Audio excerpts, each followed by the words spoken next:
বিসমিল্লাহির রহমানির রহিম। আসসালামু আলাইকুম প্রিয় ভিউয়ার্স, আশা করি ওই মহান আল্লাহর রহমতে যে যেখানে আছেন ভালো আছেন, সুস্থ আছেন। সবার সুস্থতা কামনা করে আরো একটি ভিডিও নিয়ে আসছি। নিজের ছায়া লুকিয়ে যে কোনো কাজ করা, কোনো গুণী জ্ঞানী, কোনো তুলারাশি, কোনো দর্পণ আপনাকে দেখতে পাবে না। তাই সবার কাছে অনুরোধ থাকবে, ছোট বড় সম্পূর্ণ ভিডিও দেখবেন। যদি ভালো লাগে অবশ্যই চ্যানেলটি সাবস্ক্রাইব করবেন, লাইক কমেন্ট করবেন যদি আপনাদের ভালো লাগে, উপকারে আসে। আজকের সর্বপ্রথম স্ক্রিনে মন্ত্রটা দেখেন, এটা হলো মন্ত্র। এই মন্ত্র খাটিয়ে আপনি কি কর্ম করতে গেলে আপনাকে কেউ দেখতে পাবে না।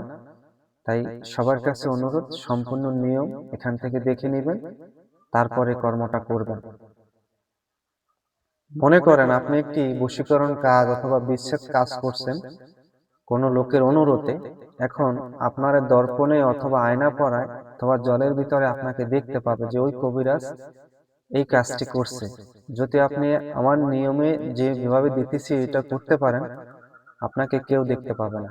এক কথায় কোনো গুণী জ্ঞানী কবিরাজ আপনার কোনো নাম বের করতে পারবে না যে এই কাজ আপনি করছেন। এমন একটি বিদ্যা দেব আজকে, পাওয়ারফুল বিদ্যাটা। তো প্রথমেই দিয়ে দিলাম, স্ক্রিনে দেখলেন।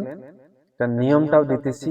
এত পাওয়ারফুল বিদ্যা যেটা দিয়ে আপনি নিজেকে লুকিয়ে রাখতে পারবেন, কোনো ব্যক্তি আপনার ক্ষতি করতে পারবে না। আসলে সবার কাছে একটা অনুরোধ করি, রমজান মাস অনেক কষ্ট করে একটি ভিডিও তৈরি করে আপনাদের মাঝে দেওয়া হয়। সেটা যদি আপনারা অপমান করেন অথবা খারাপ চোখে দেখেন, আপনি যদি তাহলে ভিডিও দেওয়া অথবা মন্ত্র দেওয়ার ইচ্ছাটা হারিয়ে ফেলা হয়, মন থেকে চলে যায়। সবার কাছে অনুরোধ থাকবে যে একটা জিনিস যে কোনো ব্যক্তি কষ্ট করে ইউটিউবে দেওয়া হয় শুধু আপনাদের ভালোবাসার স্বার্থে। সেখানে ব্যক্তিগত তো কোনো স্বার্থ নাই। অবশ্যই একটি করে লাইক করে যাবেন এবং অবশ্যই চ্যানেলটি আগে বাড়ানোর জন্য সঙ্গে থাকবেন, সম্পূর্ণ ভিডিও দেখবেন। আজকের এই মন্ত্রটার নিয়ম হলো, দুই প্রকারের চন্দন সামনে নিয়ে সে চন্দনের উপরে এই মন্ত্র 7 বার পরে 7টি ফু দিবেন। দিয়ে সে চন্দন কপালে তিলক কেটে যে কর্মটা আপনি করবেন, যে কোনো জায়গায় বসে আপনাকে আপনার ছায়া, আপনার নাম বের করতে পারবে না। আমি ইসলামে লিখিত দিতে পারবো, কোনো কবিরাজ, কোনো গুণী জ্ঞানী আপনার নাম কখনো বের করতে পারবে না। আপনি যে কোনো কর্ম করেন, বান, বিচ্ছেদ, বশীকরণ, যে কোনো কর্ম করেন, কোনো কবিরাজ আপনার নাম বের করতে পারবে না। তবে হ্যাঁ, শনিবার অথবা মঙ্গলবার দেখে মন্ত্রটা 108 বার জপ করে নেবেন। কারণ অনেকের কাছে অনেক মন্ত্র ফোটে না, অনেকের কার্য অনেক সময় হয় না। এই মন্ত্র স্বয়ং সিদ্ধি মন্ত্র, এটা রানিং মন্ত্র দিয়ে কাজ করা হয়।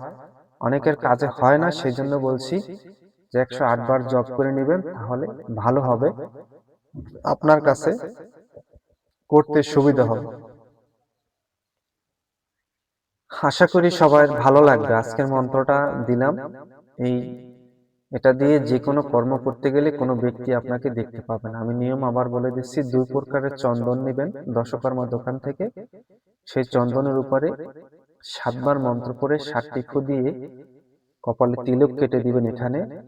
আর কপালে তিলক অথবা ঘেটির যে রগের এখানে, এখানে এবং কপালে 3 জায়গায় দিয়ে দিবেন। 3 জন থাকেন, 2 জন থাকেন অথবা আপনি একটা থাকেন, যে কোনো কর্ম করতে যান, দিয়ে দিলে আপনাদের নাম কখনো কেউ বের করতে পারবে না যে এই কর্মটা অমুক তান্ত্রিক করেছে বা অমুক ব্যক্তি করেছে। আপনার কোনো প্রেশানি বা কোনো ধরনের ঝামেলা বা আপনাকে কেউ কোনো ধরনের প্রেশানি দিতে পারবে না। তবে খারাপ উদ্দেশ্য করে এটা নেবেন না। যে কোনো কবিরাজের উদ্দেশ্যে দিতেছি যে আসলে কর্ম করতে গেলে আমার এই কর্মটা আসলে আমার নাম বের করে ফেলবে, আমাকে বের করে ফেললে আমার মান সম্মান ইজ্জত যাবে, এরকম ধরনের অনেকেই ভাবে। সেজন্য অনেক কর্ম করতে চায় না। এই কারণে আজকে দিতেছি, এই কর্মটা আপনি এই মন্ত্রটা খাটিয়ে যে কোনো কাজ করতে গেলে কেউ আপনাকে দেখতে পাবে না। এক কথায় ছায়া লুকানো, আপনার ছায়াটা আপনি লুকিয়ে রাখতে পারবেন। আপনাকে কেউ যে কোনো কর্ম করেন কেউ বের করতে পারবে না। আশা করি সবাই ভালো থাকবেন, সুস্থ থাকবেন। যদি ভালো লাগে অবশ্যই চ্যানেলটি সাবস্ক্রাইব করবেন, লাইক করবেন, কমেন্ট করবেন। আজ এই পর্যন্তই। আসসালামু আলাইকুম ওয়া রাহমাতুল্লাহ।